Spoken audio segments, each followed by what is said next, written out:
পুনরায় নিয়োগের দাবিতে আন্দোলনে নামলেন রাজ্যের স্কুল কম্পিউটার শিক্ষকরা। অল ত্রিপুরা স্কুল কম্পিউটার শিক্ষক সংঘের উদ্যোগে এবং ত্রিপুরা ঠেকা মজদুর সংঘের সহায়তায় আগরতলার সার্কিট হাউস সংলগ্ন গান্ধী মূর্তির পাদদেশে এক মানববন্ধন কর্মসূচি অনুষ্ঠিত হয়। আন্দোলনকারী শিক্ষকরা জানান, দীর্ঘদিন বিভিন্ন স্কুলে কম্পিউটার শিক্ষার সঙ্গে যুক্ত থাকার পর চাকুরি হারিয়ে বর্তমানে চরম অনিশ্চয়তার মধ্যে দিন কাটাতে হচ্ছে। তাদের দাবি, রাজ্য সরকার দ্রুত পুনর্নিয়োগের ব্যবস্থা করে কর্মসংস্থান নিশ্চিত করুক।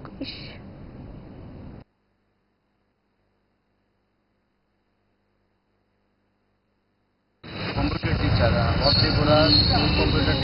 অল ত্রিপুরা স্কুল কম্পিউটার টিচারের 365 জন আমাদের যে কার্যকর্তা যে এমপ্লয়ি তাদেরকে বাদ দেওয়া হয়েছে। তাদের মেয়াদ সম্পূর্ণ হয়ে গেছে, কিন্তু আমরা বারবার সরকারের কাছে গেছি তাদেরকে আবার রিঅ্যাপয়েন্টমেন্ট করার জন্য, কিন্তু রিঅ্যাপয়েন্টমেন্ট হয়নি। বারবার আমাদেরকে সিএম এর দপ্তর থেকে ডেট দেওয়া হয়েছে, কিন্তু প্রকৃতপক্ষে কাজ আমাদের কিছু হয়নি।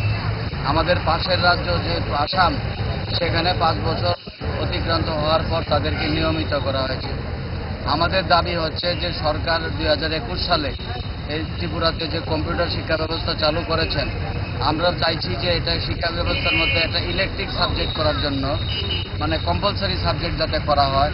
কারণ আজকালের যুব সমাজ, ছাত্র সমাজ যখন যুব সম্প্রদায় সমাজে যাবে, তারা যাতে কম্পিউটারের শিক্ষায় যাতে উন্নত হতে পারে, প্রশিক্ষিত হতে পারে, তার জন্য